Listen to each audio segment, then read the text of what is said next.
You know what? My kids play the FC 25 game, Yeah. and they can unpack these like legend cards and whatever, Yeah. and they'll be like, "God, look at this old legend." I'm like, I played against him. So like, shut up, dude. Unfiltered Soccer with Landon and Tim, presented by Volkswagen. Volkswagen has long been a supporter of soccer in America and has proudly been a partner of U.S. Soccer for the past 5 years. Yes, LD, we are back. What's We happening, are brother? back. It's been a while. Haven't seen you. Good to see you, man. Good to see you. was, Happy New Year. Happy New Year. How was your New Year's Eve? Are you a New Year's Eve guy? I was a little bit sick, a little under the weather. The family was too. So I went to bed. I always go to bed at 9 on New Year's. I'm boring. We watch. I didn't even watch the New York ball drop. No, listen. I went to bed. I think the holidays end on Christmas. Like they're like, You're who such a wants to go Grinch. out for New Year's Eve? I ended up being forced to go out on New Year's Eve, and my plan was went to a really nice restaurant. Plan was to get home before the ball dropped. Anyway, dinner went long, so I had a champagne toast at midnight, and I was in the Uber at 12:03 because I Mhm. was like, "This is boring and dumb." But anyway, I joke. But New Year's scares me too. Like I don't like to be out, man. And you're in New York. Yeah. I don't like to be out. In New York, it would scare me. Like it would scare. I gotta say, I love my kids. I love my Here, kids. here it goes. Here it goes. I'm ready for it. But The only thing I love more than my kids is the Monday morning after a break when they go back to school. I'm like, get out of here, bro. Bro. Anybody who has kids and young kids, like, God, dude, they drove me absolutely crazy this time. is what Unfiltered is all about. It's okay to love your kids and yet at the same time want them to be out of the house and in school. can't- It's dude, totally fine. whoever invented school in the beginning, like now you know why. It wasn't like, oh, let's make our kids smart. It's like, get the hell out of my house before I Yeah. kill you. Yeah. Thank God they're back to school today. Thank God. Reminder, guys, follow us on social media, Unfiltered Soccer. Subscribe to the show on YouTube. Make sure you follow on Apple Podcasts, Spotify. If you like what we're doing, please leave a comment. What were you going to say? I cut you off. No, it's fine. It's totally fine. It's unfortunately for our children, they have privileged parents that they get to drive crazy because my mom, when she was out working two Yeah, jobs, it was same. like, bro, there's some soup in the pantry. Have at it. I'll see you at 5. See you later. Yeah, Yeah. that's true. Anyway. All right, Timmy. Well, you were working this weekend, Yeah. Premier League. Yeah. Let's start with Liverpool United. First half a little boring, but second half, God, it was so fun. It was just, I love watching that when you're a fan and you're just sitting back watching. What were your thoughts? Takeaways? Yeah, it was also. I mean, I think the game was slow to boil. Coming into the game, you, me, and everybody else was kind of like, how bad is this going to be? Right? Liverpool Mhm. flying high on merit, and United just sinking like a stone and can't seem to get things right under Amorim. And then you're also like, this is a derby. It's the biggest derby in British football, one of the biggest in the world. And it's kind of like when are they going to show up? They haven't had any leadership. They don't have any continuity on the field. The least they can do is head it and kick it. They didn't do that against Newcastle. So you're just like, whoa, big worry. There was some back and forth in the first half, a little bit boring, a little slow to boil, and then just fireworks in the second half. And I'll be honest with you, like Liverpool did everything I expected them to do because they're just a well-oiled machine going really well under Slot. But United impressed me, and maybe the bar is low. It is low for United, but they impressed me in the sense that they rolled their sleeves up. They gave as good as they got. They had chances to win the game. They didn't crumble when the moment seemed to get too big. Some good performances, and even Ruben Amorim came out in the end and said, like, the bad news for these players is I now know they can do it. Right? Like you and I have been on teams where it's like, oh boy, we just set the standard. So our training standard needs to be higher. That's our right. match standards need to be higher because you know what? Before this game, I wasn't sure you could do it. Now I know you can. So yeah. So then that begs the question, like, what is the issue, right? Why are you getting smacked by Newcastle and then you go away to Anfield and do that? And look, I know soccer is a unique sport, right? Like in a league where there's a decent amount of parity, anybody can win and anybody can compete on a day, but it just doesn't make sense to me sometimes. Like that should be the minimum standard, Of course. that they compete that way. And if you look at their roster, Tim, again, they're just not very good. They're just not. Right. That's right. I mean, they're just not compared to other teams. Like they're just not. Ultimately, in 2 years' time, right? I do believe Amorim's the right guy. I think he'll get plenty of time. In 2 years' time, 18 months' time, guess what? most of these players won't be there. They'll be this team will be unrecognizable. I mean, the issue at hand, and you mentioned it, you hit the nail on the head against Newcastle. Look, we got the perform. They got the performance against Liverpool. Against Newcastle, ball got played in the box. They didn't stop the cross, and the ball got headed. We talk about like formations. You're a central defender. Check your shoulder, grab a hold of someone's shirt, and head the ball. That's got nothing to do with formations and 4-3-3s, and has nothing to do with that. So like you wondered all the time about who was going to step up for the Manchester United team, and they didn't give you any real hope. But on the day, very good. Yeah, they were good. All right, let's move on. So there were a couple of controversial VAR decisions, and this is not starting. Some people just can't stand this stuff, and I'm confused. To be honest, Tim, I'm confused. I've been out of the game a while, but just watching. So the Joel Linton apparent handball that leads to the attack for Newcastle that leads to the Anthony Gordon goal.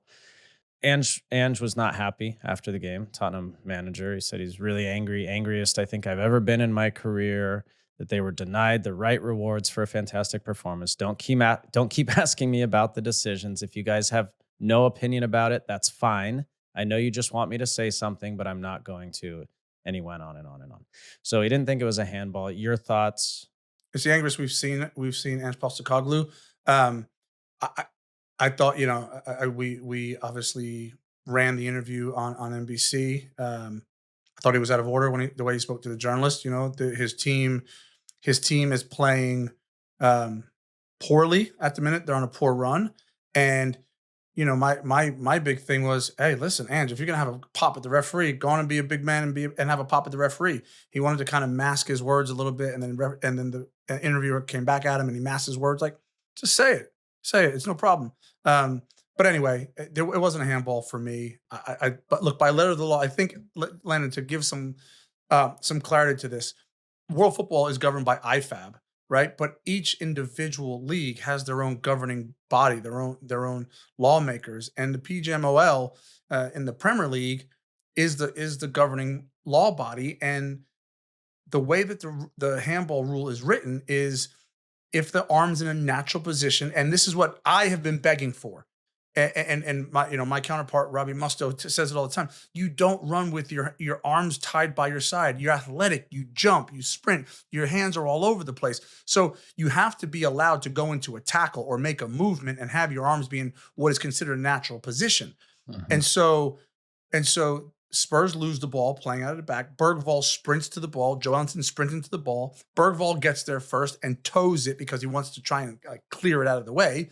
And Joelinton sees that and breaks down and gets in a defensive position to get ready to block, to go into a challenge. And his arms down by his side. He's long and lanky and gangly. His arms down by his side. The ball hits the back of his hand. It's not a handball. It's not a handball any day of the week. So there was another one in the game too, which is again close proximity, where Jacob Murphy smashes the ball off Livermento's hand, but he knows nothing about it. He's in a natural position. So I don't think look, we know, and you've probably done it as a coach, there's a lot to complain about, and you mask your own team's performances by complaining about the referees, but not for me. It wasn't penalty. Yeah. My biggest issue, Tim, is I still don't know, and I've been in the game my whole life. Right. And so there's still too much subjectivity, because 100% that has been called a handball in the Premier League at some point this year. Sure. And probably multiple times. And so that's what pisses off coaches, players, fans, whatever, is when is it and when isn't it? And ultimately it is subjective. And I personally, I hate that about sports and refereeing, is there's too much subjectivity. I watch the NFL. You could call holding on every play, offensive holding. Of course. And sometimes they do and sometimes they don't. And you're like, whatever, maybe I need to get over it. Maybe it's part of the game. But the other, I'd be curious to hear what the fans think. Obviously, if you're a Spurs fan, you're going to be on one side of it. João Pedro and William Saliba, they clashed in the box. It was a really interesting play. And João Pedro gets the ball, gets a slight head on it. They come together. Their heads come together. Saliba trying to head the ball is a second late and heads him. Penalties awarded. Mikel Arteta, again, on the wrong side of it, said to the BBC, "We're really disappointed with the decision that leads to the goal, because I have never seen something like this in my life." He touches the ball as well. So what was your take on that one? Well, it's an interesting play because I think what Mikel Arteta is kind of saying, which I agree with, is it's a strange play. Like I don't know if we're going to see this again for a while, right? Yeah, Like it's, yeah, the way that you know, happened. well, we'll have to find a link to it. But basically, João Pedro's going away from goal, still in the penalty area. He's getting surrounded by Arsenal players, so he's a clever player, right? So as the ball's rolling to him, he flicks it up on, he basically flicks it up off the ground onto his head and does this kind of like little juggling routine where he now wants to turn the corner and he heads it up in the air to go around the defender, which is Saliba. And at the same time, Saliba tries to head the ball, but he's a second late, and he ends up smashing João Pedro in the head. Now the argument is, as João Pedro flicks it, it barely takes a little nick off of Saliba's head. The argument, which I agree with the referee and VAR, is Saliba didn't head the ball. The ball touched him, but in the action, João Pedro played the ball around Saliba, and it just happened to take a nick off of him. He didn't defend it per se. And the force in which he headed him also gets brought into account. So I think it's a penalty. I think if the ball's on the floor, it's the same thing. If you nick it around a defender and he gets a piece of it, that doesn't necessarily mean that he's defended the ball if he takes out the player. There was an interesting play in the Euros last summer with Mhm. England, and in the game, ball I think bounced across. I think it was Harry Kane, and he goes to strike it, and I forget who it was against, but they slide or extend their leg to block it. So Harry Kane gets the shot away, but as he does, the defender then follows through, doesn't block it, and just smashes Harry Kane. Yeah. And our what we're used to as players is that that's just given as a goal kick. Like, Mhm. sometimes you're on a break and a guy comes sliding in and you shoot it and miss it, and he in the follow through of his slide, he Yeah. just wipes you out. Yeah.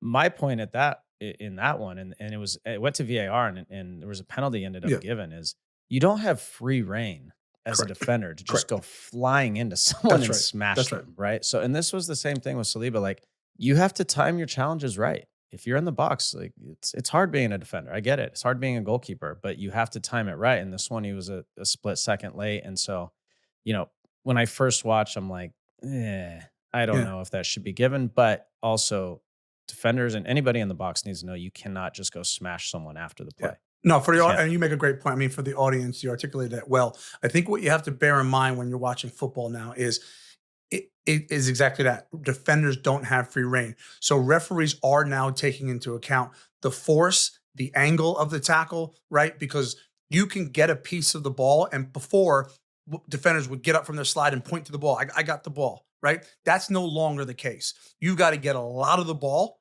in order for it to not be a foul. Like if you get a piece of the ball and you take all of the player, it's likely a foul. That's just the way it is now.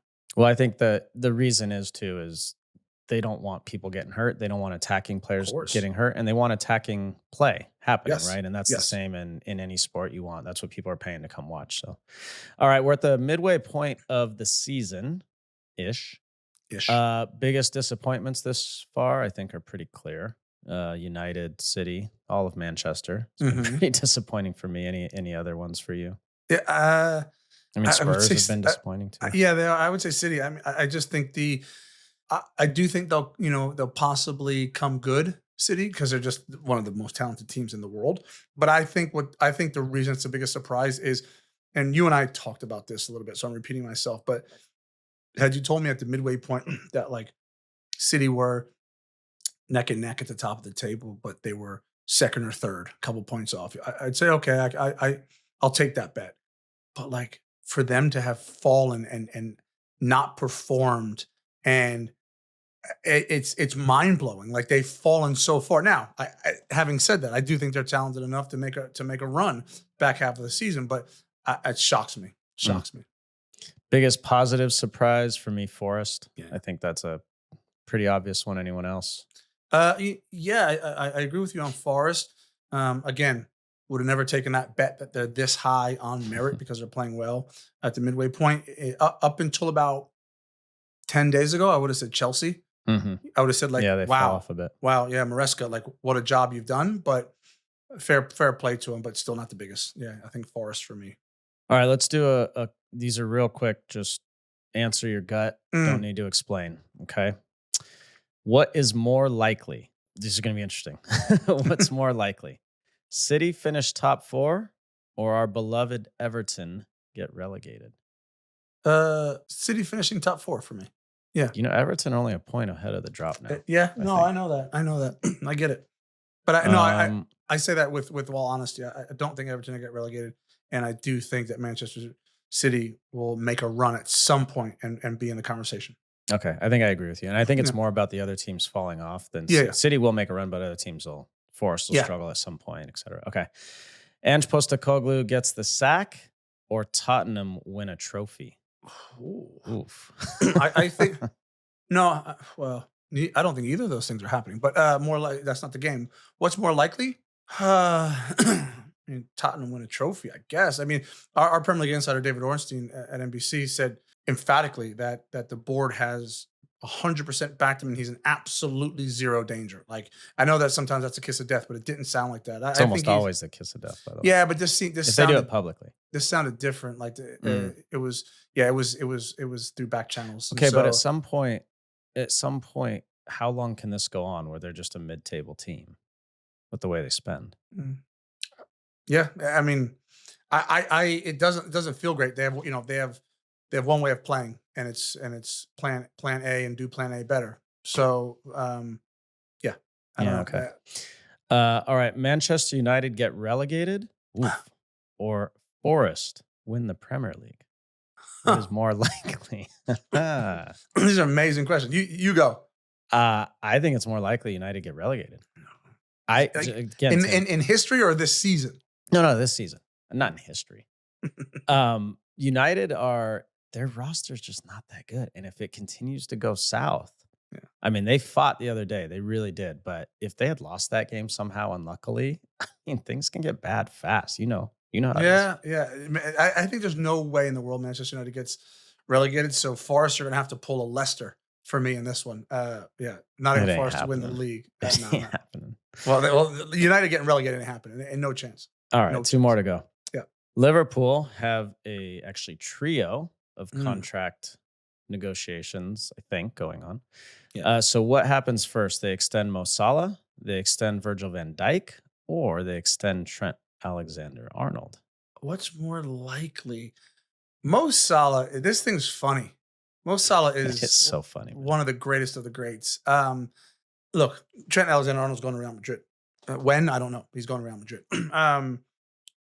Mo Salah, he spoke in the media for in the mixed zone for the first time in forever a couple weeks ago, and talked about his contract. And then yesterday he scores the goal and then he does that celebration. Then he prays and then he lays down and salutes. It was all this weird, this is my last kind of hurrah thing.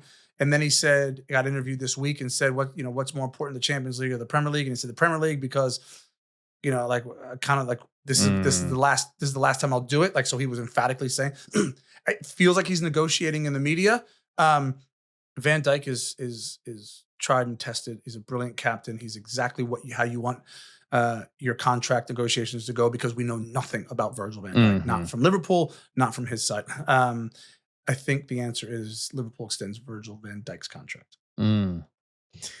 I think I agree with you. The Mo Salah thing is really disturbing to me. And because there are two people. It's either, I don't know if it's Mo Salah. I don't know if it's his agent. I don't know who it is at Liverpool. I don't know if it's Arne Slot. There are two people, one on each side, whose ego are getting in the way. And it could be on one side that's really pissing off the other. Maybe Mo Salah's agent saying we need $1 million a week, or he's not staying, and being outlandish. Or maybe Liverpool's saying, no, we'll give him $100,000 a week and that's it. Somebody somewhere is just their ego's getting in the way, and it's preventing this from happening. Yeah. And this is crazy. There has to be a coming together point where everyone says, okay, it's not exactly what we want, but it's good enough. Right, totally. We're both. Well, that's a negotiation. That's what of course it is, but this should not be happening. He's having the best Premier League start to a season ever. Totally. And how is this happening? Let me throw this wrinkle in just to add on to what you're saying. I think in certain moments there are outliers, right? And I think this is a situation where there's an outlier. And I think ultimately, if there's a solution, I think Liverpool budge. Here's why: because you have a player, Liverpool, which like a lot of clubs, but Liverpool do it really well in terms of recruitment. There's a certain age where no matter how good you are, Yeah. we don't give you extra contracts, we don't give you extensions, we don't give you extra years. That's how a lot of clubs do it. And they're right, because the numbers tell you at a certain age, people sure. tail off. Right now, you look at Mo Salah. Now, can he, because the end happens fast. So can he fall off in the next 18 months? Sure. But he's looking at it. His body's perfect. His lifestyle is perfect. He's scoring goals at an unbelievable clip, which is consistent with what he's done before. He's looking at it and going, I should get a raise and I should get more money because look how well I'm doing. So I agree with him, but I also agree with Liverpool saying, hey, we have a wage structure. We have a way of doing things, and we don't really want to break that and set that precedent but they might have to. I think there's room for creativity in there somewhere, right? Incentivize it like crazy, but that needs to happen. All right, let's move on. MLS, Tim. Yeah. Just coaching carousel going on. Bradley Carnell was appointed at Philly. Yep. The current teams without a head coach are Toronto FC, New York City FC, and the Whitecaps, Vancouver Whitecaps. Some recycled coaches in MLS. And I want to hear your thoughts, and then I got some opinion. Oh, I want to hear your thoughts. I know you're hot about this. I know you're hot. So Ronnie Dela went to Atlanta United. He was at NYCFC before. Nico Estevez, this one's bizarre. Now at Austin FC after getting fired by FC Dallas, having the worst season last year. That's so bizarre. Greg Berhalter now at Chicago Fire, was at Columbus before, of course, and our old coach Bruce Arena at the San Jose Earthquakes. He coached Red Bull Galaxy and New England Revolution. Yep. So thoughts on all that? In a lot of ways, I think MLS can do better. I've seen, I've heard, I've been a part of head coaching hiring. I know you have as well, from a front office ownership standpoint in various roles. And I just think a lot of the things I hear, LD, in terms of how clubs go about the hiring process, I think they're overcooking it. I think they're overthinking it. I know for a fact, and in some of my playing days, it's like trying to reinvent the wheel. Every GM, every president, every owner wants to unearth the next best gem, or it's the process. The hard process for me is so often, and we see this with the names that we've just read. It's about how you interview, and that to me is a shame. That to me is a shame, because it should be about how you as a hiring group can reference and back reference people who have worked with this coach, good and bad, have enough wherewithal and intel to decipher some of that information, right? Because if you talk to enough players, they're going to go, I hate this guy. Well, okay, that doesn't mean he's not good. And you have to have enough layers. Now, I don't think a lot of ownership groups and executives have enough layers in the game to back channel. And so then it becomes all about the interview process. And the person who can be lights out in an interview is the one that gets the job. And I think that's a scary thing. And I think we're seeing that. Listen, I've lived this. I lived it 3 times, and maybe at some point we'll get into this more, but I 3 times interviewed for roles that I at the time really wanted. And in the end, other people were hired. And I remember coming out of it thinking to myself, how the fuck did they hire that person? I'm thinking about, like, that guy's been, failed in MLS, or never coached before, or never this or that. And I had to go look in the mirror and say, these people must have just interviewed really well, and I must have interviewed really poorly. And you just start to realize in all walks of life. I remember a story, a club early in the 2000s was looking for a new GM. And I was sitting with the owner, and he said to me, this guy presented a 300-page presentation on how he was going to turn our club around. Crazy. And I was thinking to myself, there's no way this guy's going to be a good GM, dude. I know him. Right. We talk to anybody in the game. Right. It's not going to work out. And he was going on. And I didn't know the guy well enough to say that to him, but I was thinking in my head. Next thing you know, they hire him. It's a total disaster for a year or two, and they end up firing him. And I'm just thinking, why didn't you just call some people and ask around? It's not the only thing, but it could be a thing. Listen, hang on. Real quick. Sadly, I'm looking at my window. It's snowing, which is amazing. It's like a winter wonderland in New York. You are not an East Coast guy, so Toronto and NYFC are out. Why don't you put your name in the hat for Vancouver Whitecaps? It's a Oh wet. no. Why? The- Why are we not going down that route? No, I'm good, dude. I think you'd I'm be a good. great hire. I'm Private done jet. playing the game.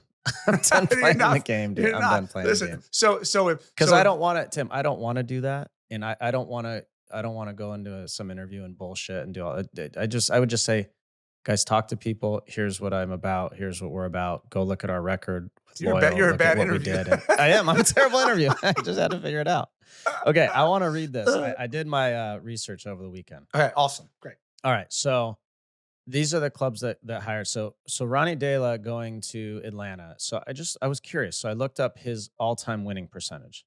50% winning percentage. Now, that doesn't seem like a lot. That's a really high number. Yeah. As a manager. To win half of your games is a really big deal. For sure. So kudos to Garth Lagerwey and Atlanta for hiring someone who was adequate and good. Now you move to Nico Estevez.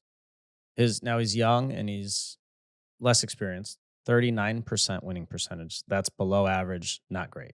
Okay. He didn't have a great roster, great team. We'll see how he does. I'm kind of on the fence on that one. Mhm.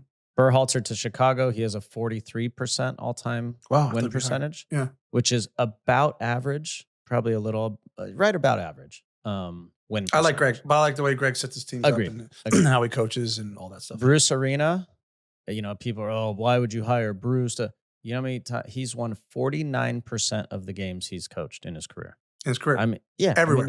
Everywhere. I mean, he's going to win half the games. He's Totally. proven, right? Totally. So this is the one that this is so bizarre to me. The Bradley Carnell one, right? So he's at Charlotte. He took over NYC for a while, New York Red Bull for a while, goes to Charlotte, and now they hire him at Philly. Guess what his all-time win percentage is? Over Jim Curtin, who was incredibly successful at Philly. Yes, correct. 37%. And I'm thinking to myself, Philly, why the hell are you hiring this guy? And why are you getting rid of Jim Curtin? And by the way, I don't know Jim well. I have no skin in the game here. I'm just saying, this is so dumb to me. What do you think? And by the way, so now Ernst Tanner and Bradley Carnell are both New York Red Bull guys, the GM and the head coach, taking the Red Bull style to Philly, who's your arch rival. If I'm a Philly fan, I'm thinking to myself, why the hell are they bringing Red Bull people? We don't want the Red Bull way. We want the Philly way, right? And Jim Curtin was a Philly guy. Just none of this makes sense to me. Well, I think you hit the nail on the head. It's going to be, I reckon that the Philadelphia fans who are notoriously passionate, I think they'll probably give this experiment some time because they want a winner, and obviously it will probably lead to some exciting football. But to your point, they are Red Bull people. The GM and the coach are Red Bull people, and if that doesn't start well, there'll be a lot of discontent. I think those numbers, as you just mentioned, it might work out, Tim. It might work out. I'm just thinking, can you imagine Manchester United saying, you know what, Ruben Amorim's not working. Let's bring Pep over. People be like, no. We'll take even if we're gonna win forever, we'll take anyone else but that. That was such a bizarre hire to me. Yeah. But what do I know? Anyway, let's go to break. When we come back, we got USLNT on USMNT. We got an American striker on the move. Big time American striker. We'll tell you who it is and where he is going next, right here on Unfiltered Soccer with Landon and Tim, presented by Volkswagen. The Unfiltered Soccer podcast is brought to you by Volkswagen, the presenting partner of US Soccer. Since 2019, Volkswagen has been on a mission to drive the future of the sport we all love, and VW is committed to making it more diverse, inclusive, and accessible for everyone. They're not just talking about it, they're out there doing it. VW's partnerships, programs, and soccer clinics are unlocking opportunities for the next generation of players and fans. As a longtime friend of Volkswagen, I've seen firsthand how VW are connecting with fans and driving the sport forward. From working with them on clinics to being part of their incredible campaigns, it's clear U.S. Soccer is truly powered by the people. Thank you to VW for being our presenting partner. Learn more about how VW are supporting U.S. Soccer at vw.com. Okay, it is time for USLNT on USMNT. Antonee Robinson of Fulham and U.S. men's national team takes home the U.S. Soccer Male Player of the Year honors. Well done. Deserved. Well Brilliant deserved. job. Yeah, I had a chance to interview him on behalf of US Soccer and NBC. We ran the interview. Just a delight, an absolute delight to talk to. By the way, he was Fulham's Player of the Year last season. Just so awesome to hear him speak and the joy on his face when he won the award. And it's an interesting one because he talked about and mentioned that like now sometimes he wears a captain's armband for Fulham. That like so much of the play goes down his side, and it's like when you're that good and you become that dominant, the team naturally and also tactically they want to go down your side. They want to play down your side because they trust you. And you and I have talked about with the U.S. men's national team leadership, trust, accountability. Like when you can start having multiple players like that. Pretty awesome. Pretty awesome. Dude, What'd you think about it? You put his name on, as I said the other week, he's probably the first name on the team sheet right now at Fulham. You put him there when you're walking. I'm getting goosebumps because honestly, this is how I used to feel about you. When we were walking down the tunnel, you look back or you look forward and you see that guy and you're like, yep, we got it. Like, no problem. He's dialed in. Don't have to worry about him. And he has been phenomenal. I'm so happy for him. Yeah. Under the radar, for everyone else we talk about, under the radar, he just does his business, shows up, does his job every day. I'm so happy for him. Congrats to you, Jedi Anthony. Congrats. Fully deserved and really happy for him.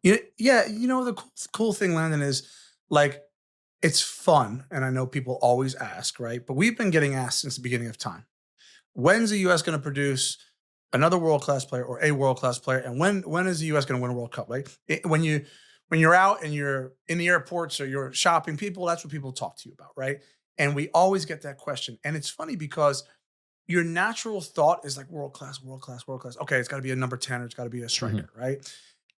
I think what we're starting to see, and I mentioned this on air, like he may be, like I think Christian Pulisic is in that conversation, right? We talk about Gio Reyna in terms of generational talent. But Antonee Robinson can be world class, is starting to get himself in that conversation. And for people, anybody, I don't think anybody is, but maybe people who are scoffing at that, like he's doing the business week in, week out for Fulham. And by the way, rumors about City wanting him, rumors about Liverpool wanting him. But by the way, if he goes to Liverpool and plays left back every week for Liverpool, he's a world class left back. Like so he's in that conversation. And as an American, as a former U.S. men's national team player, it's awesome. It's awesome that we can have one of our players mentioned in the same breath as world-class players. If you took out Andy Robertson at Liverpool and put him in, they're at worst the exact same team. Yeah. At worst. And I think they're probably better. Yeah, I think he does well. I think he does well. I think so too. In a big team. And you could see him in City, no problem. Like, no problem. So I think when you look across the Premier League, it's always about players who are at those mid-table clubs. And the question is, can they make the jump? If they make the jump, how will they do? He's a player for me. If Antonee Robinson makes the jump to a big six team, I think he flies. I think he soars. Trivia question for you based on the U.S. Soccer Male Player of the Year. Who was the last defender to win this award? And then you get bonus points if you get the year. Oh, last defender. Has a defender ever won it? It was a while ago. Wow. Do goalkeepers count? No, I don't think so. I'm probably way off, but I'm going to say Alexi in like 96. Way off. Okay. It's our era defender on our teams. Central defender. 2006 is the hint. Gooch? Yep. Gooch Onyewu, 2006. Won Player of the Year? Wow. I mean, Gooch. Wow. My phone. I love Gooch. My phone's gonna go off soon when Gooch hears that. I mean, the surprise on your face is priceless. I love Gooch, dude. I've known him since I was 16, but I was not expecting that. I don't know when that was. If that was in like the Milan days, I don't know where it was. It might have been at Standard. It might have been at Standard Liège. Actually, to be fair, he was really. They had a really good run. And he must have been great for the national team. And he was scoring a bunch of goals. Rock. Like every set piece, you were like, he's gonna score. Yeah, it was at Standard Liège. And it was good. Yeah, our guy. Christian's back. Thank God from injury. He scored the penalty. which was good. One, not just scoring the penalty, but that he took the penalty. I was Yeah. very happy that he took the Yeah. penalty. 71st minute, 4 minutes later, Yunus Musah had a deflected cross that went in, and Milan now into the Supercoppa final. It is Hmm. today, actually, incidentally, in a few hours here. We'll watch against Inter Milan, the Milan derby. So it's great to have him back. Curious for you, Tim, coaching change he just had. Hmm. He's had a bunch of coaches, man. Yeah. I Yeah. saw a stat on it. I didn't write it down, but like in his career, he's Mm. had It's at hard. least 10, I think maybe a dozen or 15 coaches in his career. And Yeah. just curious, what do you think now? It's hard to know Hmm. what exactly it Hmm. means, but is this good, bad? I don't know. He's playing at the best he's ever played, so Yeah. I don't know if it's great, Yeah. honestly. Well, I mean, the good news is there was I was reading all sorts of wild reports about his injury and like how he was going to be out like months, and I was thinking this is not good. But the fact that he's recovered and playing is fantastic. So obviously scoring, taking a penalty, brilliant from Christian.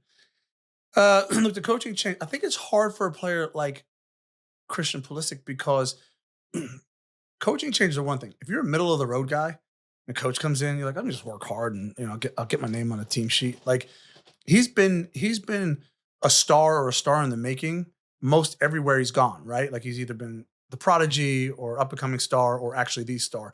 So Mhm. like when a new coach comes in, there's so much pressure on you to perform and live up to that and have to like impress the coach because your reputation precedes you. So and look, he's done that and he's lived up to it. In fact, I've even said that at Chelsea with all the coaching changes, he kept getting the short end of the stick. I thought his performances were fantastic, and yet new coach after new coach after new coach. So, yeah, it's a difficult one. I mean, I'd be curious, his own thoughts. Is it like old hat at this point, or is it getting frustrating? I was just thinking, like, I really hope he doesn't, he doesn't take it personally, but like Mm, he's playing out of his mind. So it has yeah, nothing to do with him. Like yeah. he can't play any better. So I guess just systematically, what does it look like? Sergio Hmm. Conceição's the coach in now with Paulo Fonseca out. Um, Training wise, everything changes with a new Everything changes. coach, right? And Yeah, yeah. so You can whatever never was get into a happening rhythm. yeah, whatever was happening before was working well for him. Maybe not the Yes, team, but yes, for him. for him for So how sure. does that change? Is that good, bad? I guess, time will tell, Well, but I also think, you know, as you grow and mature, right? Like yeah, you adapt. Yeah. it's a new challenge. Like, hey, because as an older player, when a new manager comes in, the responsibility is like sit down with the gaffer, figure out like what is it you need from me? How can I continue to convey your message to the team? And so it might be a new challenge. Yeah. Wild little stat. I'm certain I played against Sergio Conceição when he was at Porto, which is tells you how old I am. But You are old, bro. yeah, I know. You That's know how it goes. what? My kids watch videos, and it's a little aside here. They'll watch like soccer videos in the morning, and they'll be like, they play the FC 24, 25 game, Yeah, and they can unpack these like legend cards and yeah, yeah, whatever, yeah, and yeah. they'll be like, God, look at this old legend. I'm like, I played against him. She's like, shut up, dude. Like this morning, he was like, Michael Ballack. I'm like, yeah, I played against him. He's like, you played against him? I was like, all right. Anyway, all right. So U.S. men's national team striker Brandon Vázquez finally, after weeks of rumors, on the move, leaving Monterrey after just one season and going to Austin FC. I had Big fee. big fee, I think 10 Yeah, million. 10 million, something like Yeah. that. Yeah. He will now be the highest paid American in MLS. So congrats to Okay. him. Congrats. For you, Tim, where does he rank right now on the pecking order? Strikers. He had 14 goals in 49 appearances for Monterey. Look, I think it's in terms of the pecking order, it's slightly. No, I was gonna say up for grabs. It's not slightly up for grabs. But I think he gets himself in the shop window week in week out in MLS. And again, big price tag, big fee. Um, I think there's a ton of pressure and spotlight on him, which is great. I think that's a good thing. Um, it's a hard question to answer because Flo, we don't know Flo Balogun. Like I think he'll get back fit. I think he'll be just as strong, but that rust takes a little bit of time. And Hmm. does he hit the ground running? Does it take him longer to find his form? I don't know. I don't know that. Well, And also then new coach, right? new With Nico coach. Estevez in Austin, Yeah. yeah, just a lot of new to Yeah, but deal it's with good. right Yeah, now. I mean, I think it's good. I think it's good to look for the U.S. men's national team. It's good to have competition for places, and the possible thing is to have a bunch of strikers who are hungry, who are arrogant, who want more time because you know what? At their clubs, they're scoring, so why not me? That would be a good thing if he can do that this season. Yeah, this goes back to what we've been talking about. You got to go somewhere where you're going to play, and he wasn't playing a lot at Monterrey. There's now 18 months, Tim, 18 months till the World Cup, which So means wild. every time you step on the field, it is an audition. Like you Mhm. said, you're in the shop window. And so Mhm. he is going to play every week. You don't pay $10 million and make him the Oh highest God, paid no. American Yeah. in the league to not play. Yeah. So whether it was MLS or anywhere, another Mexican league team, anywhere, he needed to go where he was playing. It was the smart thing to do. Now, if you think Pepe is number one on the list, maybe Flo healthy. And then if he's playing well and scoring well, he might be number three. Yeah. Like he Yeah. might be. And so we'll Yeah. see. Time will tell, but he's coming into his prime. So I think this is a great move for him and excited to watch him go. Absolutely. All right, let's take another break. When we get back, mailbag. We've had a few weeks now of mailbag time for you guys to submit lots and lots of questions. I've seen a lot of them on YouTube as well. So stick around. We'll be right back on Unfiltered Soccer with Landon and Tim, presented by Volkswagen.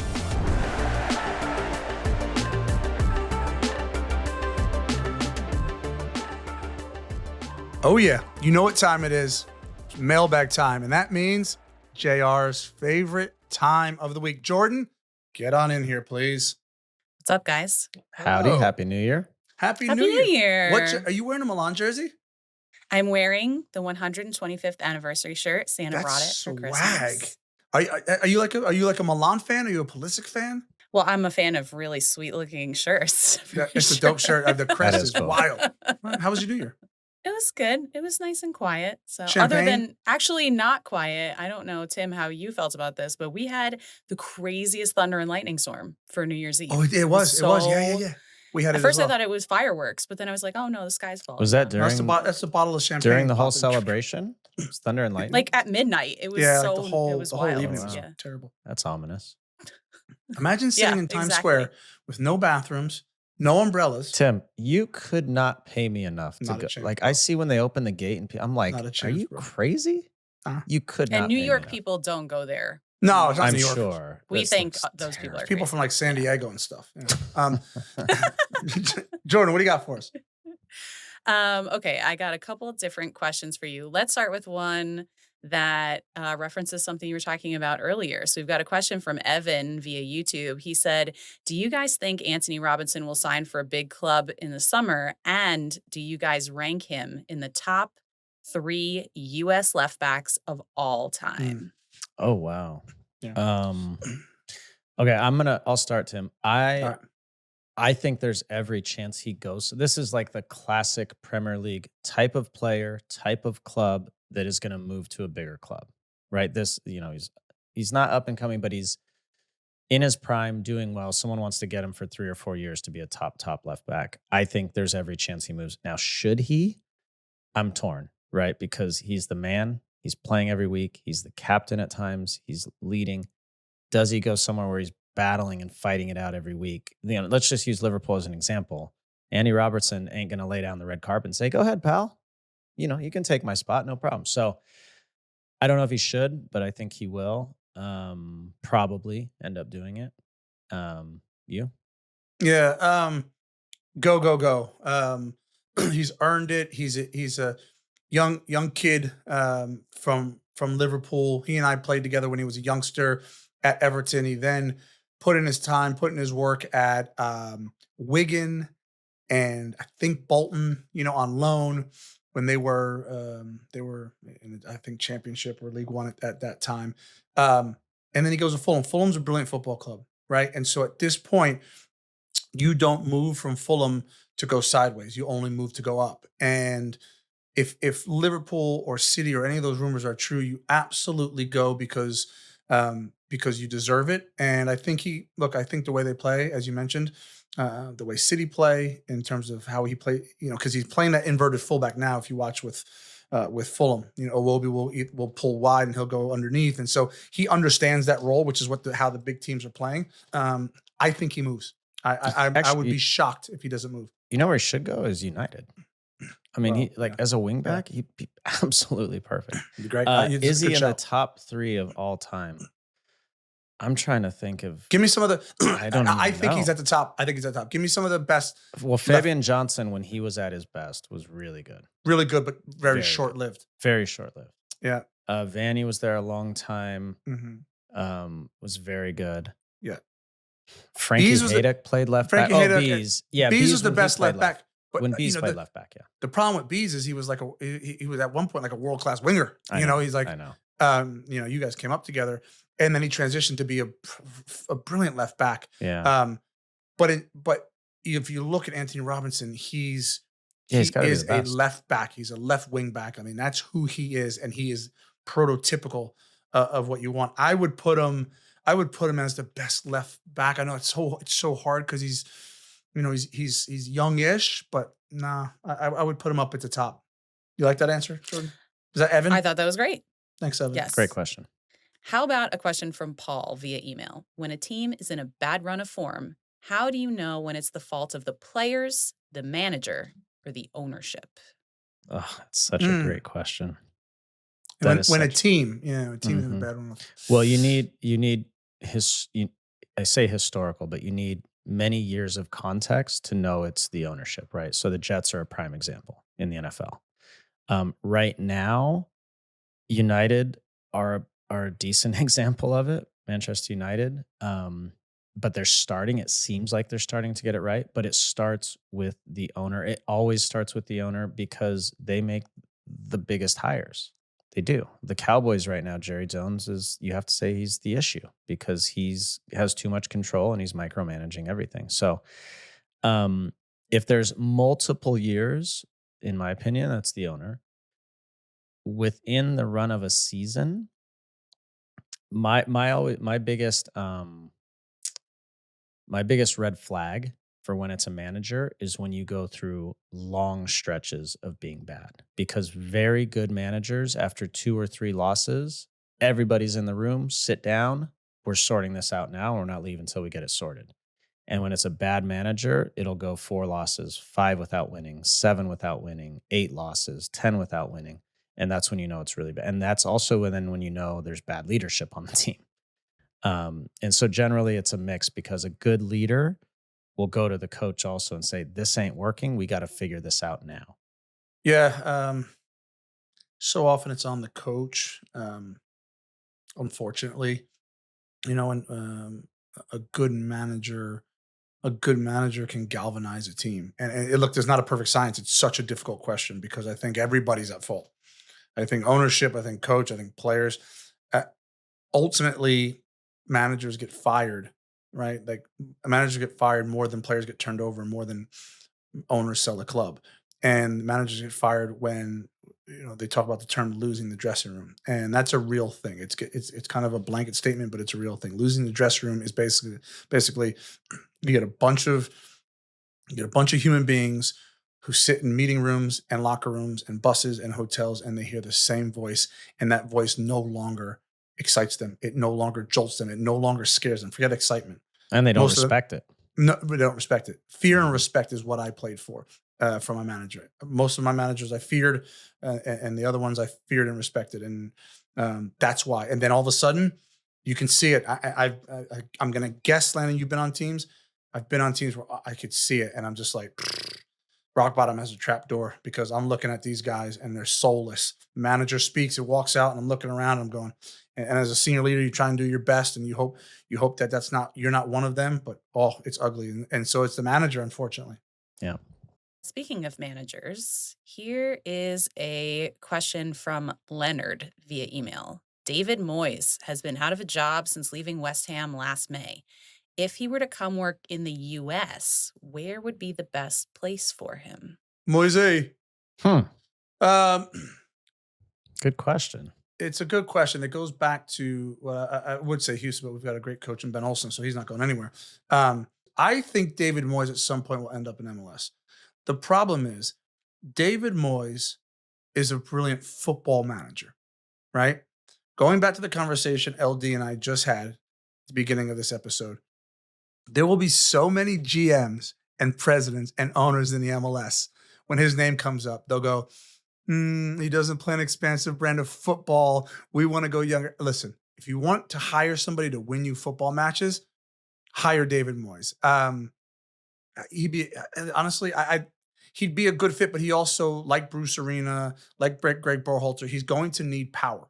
He's going to need power because there's a likelihood that when he enters your football club, he is the most brilliant, intelligent soccer mind in the entire football club. So you're going to have to give there's him, no question he is. You're going to have to give him Yeah. more power as a GM, player selection, recruitment. So, yeah. I think the important thing for him is a club, and more important, a city and a culture that fits who he is, right? He is a blue collar working man. Like going to LA or New York isn't going to work for Moyes. Going to Philly works. Going to Salt Lake works. Going somewhere tough and rugged, and that's what works for him. So because the town would be galvanized by that, because that's who he is as a human being. Okay, one last question for you. This one is from Ben via email. And Ben is thinking about the fact that he thinks Everton missed a big opportunity by never properly marketing the club to the US market. And so he wants to know if you guys think TFG will revisit this market with any real strategy now that they have bought the club, or has the opportunity been missed? Ben, question, great Ben. question, Ben. Love it. Go ahead, I'll let you tackle it. I got my own thoughts on this. I struggle with clubs marketing to America and how they do it effectively. And I'll tell you what I mean. So I've been a part of a few different ownership groups in Europe. I was also part of Everton, right? And so how do you, without just saying we want to expand ourselves into the US market, how do you actually put that into effect? It's hard. I don't know that there are that many. Like, I'm not sure winning one season does it. I don't know that there's that many Leicester City fans now in America, Tim. You go to the fan fest and you see it's still Liverpool, United, Arsenal, Spurs. I don't know how you do it effectively without spending tens and tens of millions of dollars marketing and just pushing it that hard. And in the end, I don't know if it's worth it then to a club to do that. So you have to, I guess it's all part of the calculation, but I guess the best way is just years of success on the field. Not 1 year, years and years and years, and seeing them in Champions League or Europa League at the top of the Premier League every week. I guess that's the only answer, it seems like. Yeah, I mean to kind of piggyback off that, it's do the dollars make sense? And love the American soccer fan. I do. I'm one of them. I see him every week. We speak to him every week. You know, so many of our listeners are the U.S. soccer fans. It, if you look at Everton's a good example. I think with the TFG group, I think there's a possibility of that. I think they're certainly, I believe they're Texas based, and I would imagine those conversations are being had. The way to do it would be most likely having a plan to every single preseason you're in America. Right. But look, the fact of the matter is these teams get boatloads of money to go to Australia and to Asia and to different parts of Africa. Like they do, right? So if someone drops a load of money on Everton's plate and says, "Hey, we want to fly to Australia and play 3 games," and the other option is to go to America, but it's for like half the money. In PSR, profit and sustainability era that we're in, these things matter, but the fans matter. And so, do you identify 1 or 2 U.S. men's national team players that you think can play for Everton, and that brings more eyeballs? Possibly, but as you said, Landon, so much of that is strategic and manufactured. But to your point, ultimately, they're an American-based group, and they might have American ideas, and they want to sell the club as much in England and Europe and globally as they do in America. So that's a possibility. I certainly hope that that's the case. Awesome. Thanks, guys. Thanks, it. JR. Oh, you're leaving us. That's JR. it. That's all you got. Thank All you. right. All right, Timmy. Anything but soccer. I'm excited So, for this one. This I'm is excited gonna be because fun. Me too. I'm going to take I'm going to take hell for this. I'm certain, but that's what the comments are for. Go on. All right, college football playoff. Don't even have anything too specific. Let's just talk about it writ large. It was, we were watching it last week. We were watching it the week before. Thoughts I can be on specific. the You want me to dive in? Well, we can talk about the format. We can talk about Yeah, the games. We yeah. can talk about. I watched so much of it over the last 2 Yeah. weeks. Consumed a lot. So go ahead. Okay. Here's the headline. I'm going to get slaughtered for it, but Great. I love think, this. I'm roping you in because I don't think you love it, but I don't think you hate my take. My take is college football playoffs. I have college football playoff fatigue. I said You it. have I said it. fatigue. Here's what. Hear me out. Hear me out. There's so many games. There's so now it's the first year, so maybe I'll know where to find the games. I know they've all been on my TV and all that, and I've watched a bunch of them. There's so many games that the glosses kind of come off for me, and I just look at bowls in general, right? And I watch these bowl games. Go away from the playoff for a second. There's nobody. You're Anything right. outside. There's nobody there. Anything outside of the bowl playoff series. There's nobody at the games. I watched a bowl game the other day. There was nobody there. This is the culmination of your career as a player, of your season. I might get this wrong. There was a player from Louisville who didn't get paid his NIL money that he was promised in September, and he didn't go to the bowl game as like a protest. It's become a farce. And look, it's become professional football too, basically. Mm-hmm. And I'm a traditionalist. When I look at like the Sugar Bowl, the Rose Bowl, the Fiesta Bowl, Cotton Bowl, Orange Bowl, they don't mean anything anymore. Like I watched, who was it that won the Rose Bowl? Was it? No, I can't remember. It was Ohio State, Oregon, right? Yeah. Yeah, Ohio State, yeah. So Ohio State wins the Rose Bowl, and it's like, they didn't really win the Rose Bowl. They just won a quarterfinal. Mm-hmm. And I'm like, winning the Rose Bowl, there's some people who literally spend their whole life saying, I won the Rose Bowl. And they'll be it's going to get lost. Yeah, I mean, look, I love college football, and I probably will get reinvigorated at some point, watching the semifinals or finals. But it just seems like there's a lot of games. I think I prefer four teams, but that's just me. But you're comparing it to what you're used to, so it's not that many games. It's a few extra games. Now, if you say the bowl season as a whole, okay. It's good for me because my son wants to sit on the couch and watch it, so I don't have to do anything and just say, "Hey, babe, he wants to watch." You're passing time until they go back to school. He's watching Texas State against Texas, North Texas. Yes. Yeah. What the hell are we doing? So I get that the bowl games have nobody there. It's so sad. The other thing to your point, Tim, with NIL now, a lot of these guys if they're going pro, they just don't play. Like they just don't play the game. They don't want to play the game. I know. Now, a few other things. When we were watching the Rose Bowl, my boys were like, "Oh, look at that. They get roses." And I said, "Yeah, do you know why?" And they said, "It's the Rose Bowl." And then my boy goes, "Ha, what do they get when they win the Sugar Bowl?" I was like, "Oh, good one, mate." They just love sugar.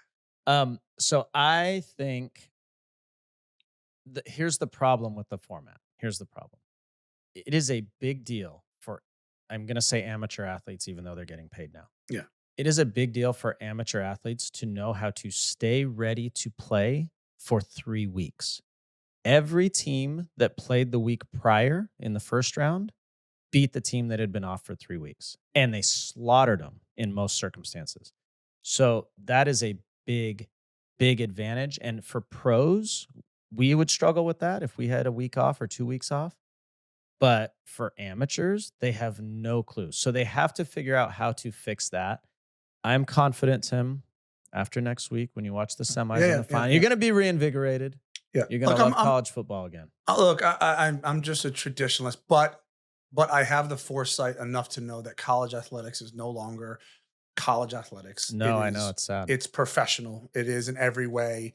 The money's too big. They're never going back to 4 teams. This is only going to get bigger and better. And I'm okay with it. Like, I've jumped ship. I used to hate the fact that athletes were getting paid. That's for another time, college athletes. But the train has left the station and it ain't coming back. So I'll get reinvigorated. We'll talk more about it, but I have a little bit of fatigue at the moment. All right. Here's one thing I want all the schools. Stop promising NIL deals without a contract. If you want those players there for the bowl games or whatever, you put it in their contract, right? These are professionals now. They're professional contracts. I don't want to hear about, I'm suing him because he promised me $1 million. Well, guess what, dude? If he promised you $1 million, get it in a contract, get an agent, stop complaining. All right. Great to be back, Timmy. Happy New Year. Happy 2025. Going to be an amazing year, bud. Appreciate all of you here today. Leave us comments as always. Remember to subscribe on YouTube, Apple Podcasts, Spotify, wherever you get your pods. Follow all our social media for bonus content at Unfiltered Soccer. Yeah, thank you, everybody. Always a pleasure to spend our hour or so with you. Thank you to our presenting sponsor, BW. Have a great week. You know exactly where to find us. We will see you next Tuesday on another edition of Unfiltered Soccer.